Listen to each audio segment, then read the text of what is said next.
चलिए दोस्तों 11वां क्वेश्चन देख रहे हैं। सुरभि टेक्सटाइल्स एक पार्टनरशिप फर्म है, बिजनेस लॉस है 4,40,000 और वो अपने उसके 3 पार्टनर है, हर एक पार्टनर को 1,20,000 रुपया दे रहा है वो।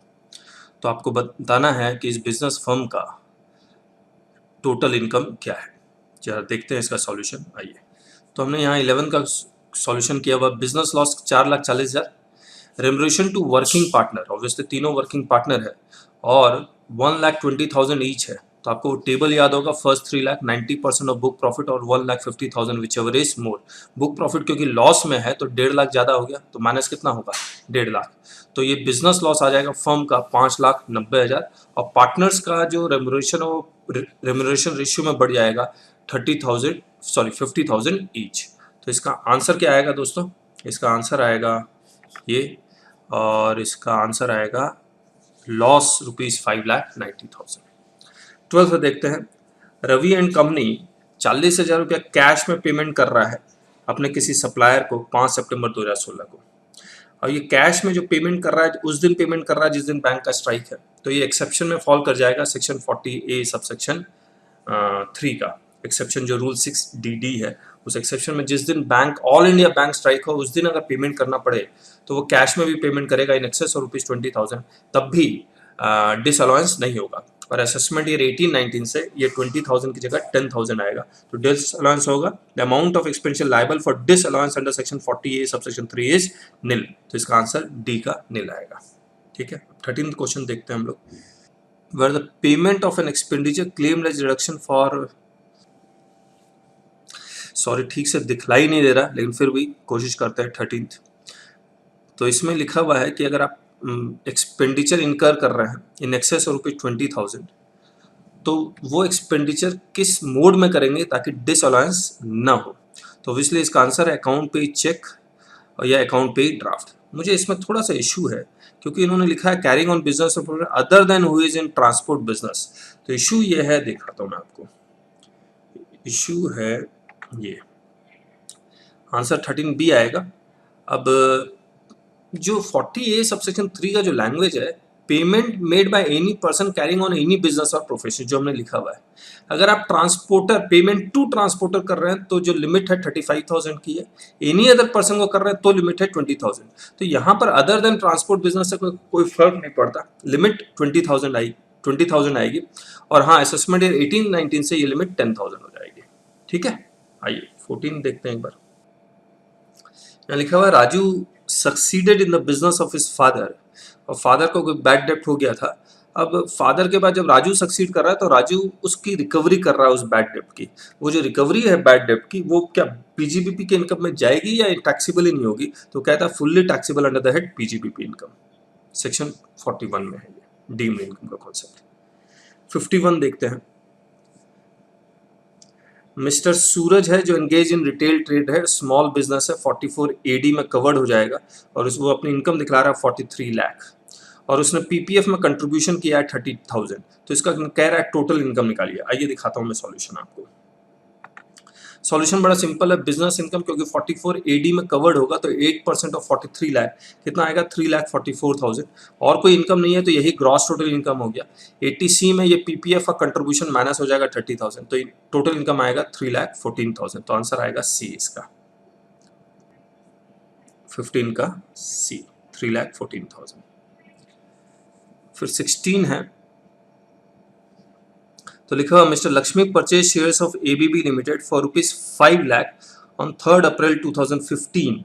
The shares were sold on 5 June 2016 for ₹7 lakh, और वो उसने सिक्योरिटीज ट्रांजेक्शन टैक्स भी पेमेंट किया और ब्रोकरेज भी पेमेंट किया हुआ। आपको अमाउंट चार्जेबल टू टैक्स निकालना है।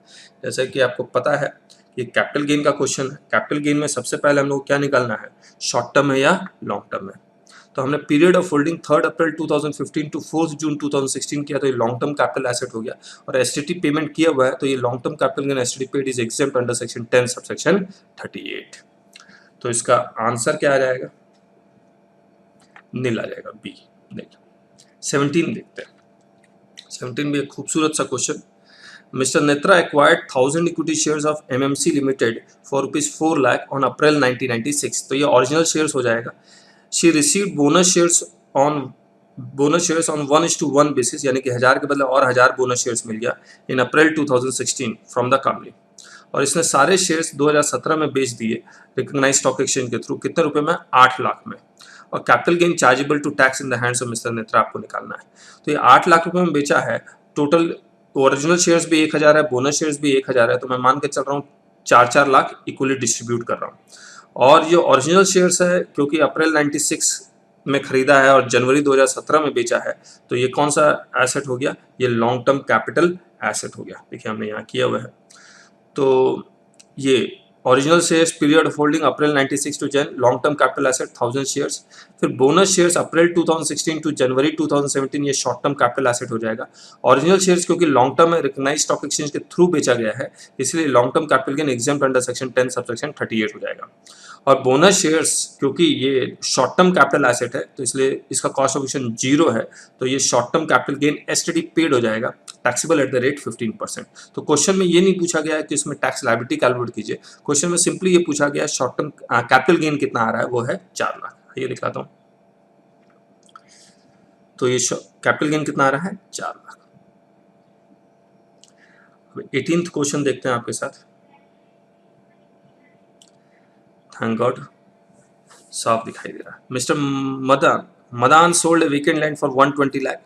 डेट दिया हुआ है, index cost of acquisition 18 lakh दिया हुआ है, और 50 लाख रुपए का आरईसी बॉन्ड खरीद रहा है, यानी कि सेक्शन 54 ईसी में। तो 10 अक्टूबर 2016 से में 6 महीने जोड़ने के बाद जो डेट आएगी उसके बीच में उसको 54 ईसी के बॉन्ड्स खरीदना है। लेकिन 2 फाइनेंशियल ईयर को मिला के भी मैक्सिमम जो एग्जाम्पशन है वो 50 लाख है। तो पहले क्या था, सिंगल फाइनेंशियल ईयर में भी 50 लाख हो जाता था, लेकिन अब इसको अमेंडमेंट करके बोलो दोनों फाइनेंशियल ईयर को मिला के, but with in 6 month the amount of exemption can not exceed 50 lakh. तो मैं आपको इसका सॉल्यूशन दिखा रहा हूँ, देखिए आप। 18 तो 16, 17, 17, 18, ये 10 अक्टूबर 2016 में मैंने 6 महीने जोड़े, तो 9 अप्रैल 2017 आएगा। ये इस फाइनेंशियल ईयर में 50 लाख रुपए का बॉन्ड खरीद रहा है, फिर नेक्स्ट फाइनेंशियल ईयर में भी 50 लाख का बॉन्ड खरीद रहा है, दोनों को मिला के मैक्सिमम 50 लाख होना चाहिए। तो full value of consideration 120, index cost of acquisition 18 lakh, long term capital gain 102 lakh, 54 EC कितना मिलेगा? 50 lakh, long term capital gain कितना आ जाएगा? 52 लाख आ जाएगा। तो यही आंसर आ गया 52 लाख, जो बी आंसर आएगा। तो ये जिसका भी आंसर क्वेश्चन पेपर मुझे मिला है उसने गलत लिखा है 2 लाख, 1 करोड़ माइनस कर दिया इसलिए, लेकिन 52 लाख आएगा। ठीक है। 19th, Miss Mala received family pension of 15,000 per month और during the previous year 16-17 also she was employed in a private firm, she got a consolidated salary of 20,000 per month. तो मैं मान के चल रहा हूँ मिस माला के हस्बैंड थे जो उनकी शायद डेथ हो गई, इसीलिए अब मिस माला को फैमिली पेंशन मिल रहा है 15,000 पर मंथ, और ये अदर सोर्सेस में जाके इसको डिडक्शन मिल जाएगा 1/3 और 15,000 विच एवर इज लोअर। और यहाँ 20,000 पर मंथ, तो मैं इसी को जोड़ दूंगा तो आंसर आ जाएगा। आइए दिखाता हूँ मैं आपको। ये 19th है, ये देखिए। Income from salary 20,000 to 12 2,40,000, income from other sources 1,50,000 to 12 180, 57 का रिडक्शन मिलेगा 1/3 और 15,000 विच एवर इज लोअर, तो 165 आ जाएगा। और दोनों को जोड़ के टोटल इनकम आ गया 4,05,000, तो 19 का डी आंसर आएगा। आइए देखते हैं 19 का डी डी डी डी, तो 19 का ये डी आंसर आ गया। ठीक है। 20th, ये बड़ा आसान सा क्वेश्चन है कि लिब्रा प्राइवेट लिमिटेड है, तो क्लोजली हेल्ड कंपनी अगर अपने ही शेयर होल्डर को लोन देती है, भले वो लोन का रीपेमेंट हो जाता है उससे कोई फर्क नहीं पड़ता, और 20% उसका वोटिंग राइट्स है, तो यहाँ पर तो 30% है, तो जो लोन दिया गया है उसको डीम डिविडेंड मान लेंगे, तो ये 20 का सी आंसर आएगा इसका। ठीक है दोस्तों, तो ये पार्ट 2 हो गया हमारा। आइए।